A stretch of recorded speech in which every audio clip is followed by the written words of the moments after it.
The shadows on the Isle of Werewolves were alive. Above the black pits of Tol-in-Gaurhoth, the towers rang with a sound not of battle, but of song, a song that could change the very shape of the world. It was Finrod Felagund, king of Nargothrond, standing against Sauron in a contest of power. Finrod sang of the sea's glory, of starlight on Valinor's shores, of the beauty that lay beyond the reach of the shadow. But Sauron's voice was like the deep places of the earth, filled with malice and hunger, and slowly his song wound around Finrod's words like chains. One by one, the images of freedom and light were smothered. The sea became darkened with blood, the stars were hidden behind smoke, the walls of Tol-in-Gaurhoth rose around them in the vision, and then in reality. The songs ended. Finrod and his companions stood revealed, stripped of all disguise. They were thrown into the dungeons below, where the wolves waited. Days passed. Every time the door opened, another of their company was dragged into the darkness. And when Beren's turn came, Finrod stepped forward. The wolf lunged, and Finrod, he fought with nothing but his bare hands.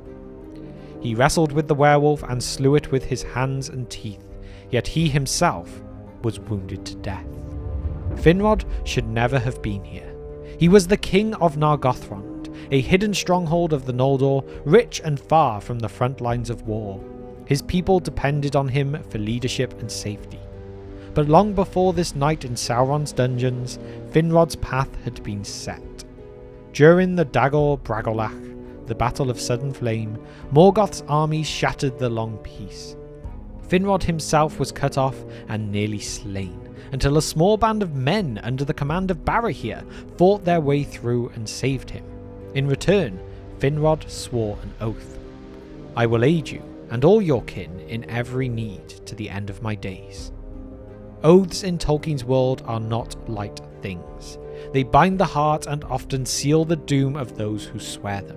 Most bring ruin, but this one would bring an act of loyalty unmatched in Middle-earth's history. Years later, Barahir's son, Beren, came to Nargothrond with an impossible request. Help him steal a Silmaril for Morgoth's crown so he could wed Luthien, daughter of Thingol. Finrod knew this was a death sentence. He knew what would happen to his realm if he left it leaderless. In council, his own kinsmen, Celegorm and Curufin, sons of Feanor, openly opposed him, urging the people to reject the quest. Nargothrond's pride and his politics pulled against his oath. But Finrod's decision had already been made the day Barahir saved his life. He removed his crown, placed it on the head of his brother Orodreth, and walked away from his throne. He left not for glory, but because loyalty demanded it. The road to Angband was long and perilous, but it was Sauron who found them first. From his fortress on Tol-in-Gaurhoth, the Lord of Werewolves hunted down Finrod's small company. His spies had already marked their passing. His power reached far across the land. Sauron was no mere captain of Morgoth here. He was the master of this region, and every beast and shadow answered to him. When Finrod's group was captured, Sauron sought to unmask them not by torture alone, but through the sorcery of song. It was here the great duel of words and power began. Finrod sang of the two trees, of the music of the Ainur, of the light of Valinor, truths so ancient and beautiful that they pushed back Sauron's darkness. But Sauron's countersong spoke of the grinding of stone, the bones of the earth, the deep places without light.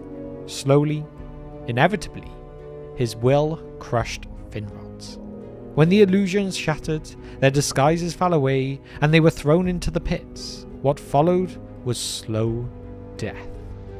The wolves came one by one, tearing apart Finrod's companions. And when the time came for Beren, Finrod remembered the day Barahir's hand had pulled him from certain death, and he stepped forward. No blade, no armor, no crown, only a king's bare hands against a servant of Morgoth. He slew the beast, but the wounds were mortal. And there, in the darkness, Finrod Felagund fulfilled his oath. Finrod's body lay still in the darkness, but his choice had already set history in motion. Beren was alive, alone, weaponless, and deep in enemy territory, but alive, and because of that, Luthien would find him. Her defiance of her father, her crossing into the heart of Morgoth's realm, and the song she sang before the throne all began here, with the moment Finrod stepped between Beren and death. When she and Beren claimed a Silmaril from Morgoth's crown, it was more than a token of love. It was the first proof in centuries that Morgoth could be wounded and humiliated in his own stronghold. Hope, long dead in Beleriand, flickered to life again. The story of that Silmaril would pass down through the bloodline of Beren and Luthien, through Dior, Elwing, and Eärendil, all the way to Elros, the first king of Númenor. And from there, the line of kings would stretch unbroken to Elendil and Isildur, and finally to Aragorn, the last great king of men. Without Finrod's sacrifice, Beren and Luthien would never have succeeded. Their union would never happen, cutting off the line that led to Númenor. No Númenor means no Arnor and Gondor, and no heir of Isildur to lead in the War of the Ring. No Silmaril for Eärendil to bear. The Valar might never have intervened to overthrow Morgoth in the First Age either. The fall of Morgoth, the founding of Númenor, and the final victory over Sauron all trace back in a straight line to a king who chose loyalty over his crown. In the black pit of Tol-in-Gaurhoth, the wolf's corpse lay at Finrod's feet. But so did the king of Nargothrond. There was no song of triumph, no glory before the eyes of his people, only silence, broken by Beren's grief. Finrod had been a king, a warrior, and a friend to men in an age when mistrust between their kindreds was deep. But here, at the end, none of that mattered as much as the promise he had made, and kept, to his very last breath. Tolkien rarely gave us a death so pure. There was no pride in it, no hunger for vengeance, no thought of reward. It was a choice made in total loyalty and love, with full knowledge that it would end in his own destruction. In this, Finrod stands as a reflection of Tolkien's deepest belief, that true nobility lies in self-sacrifice, not in the crown you wear. And so, there we have it.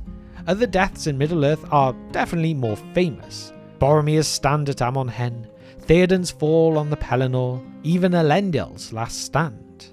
But none shape the fate of the world as quietly or as profoundly as this. From that dungeon cell, a line was drawn through Beren and Luthien, through Eärendil and Elros, through Elendil and Isildur, all the way to Aragorn standing in front of the Black Gate. It began with a king who gave his life for a friend, and that is why Finrod Felagund's death is the most important in the history of Middle-earth. But now it is your turn. Is there in fact a death that you think deserves this title instead of Finrod? I'd love to hear your thoughts and opinions on this in the comment section down below. And along with this, if you would like to support the channel in other ways, please consider our Patreon. You can't always rely on YouTube itself, so this extra support will really help the channel stay strong and keep us getting that content out for you. But with that, thank you for spending just some of your time with me today, and I will see you next time on The Broken Sword.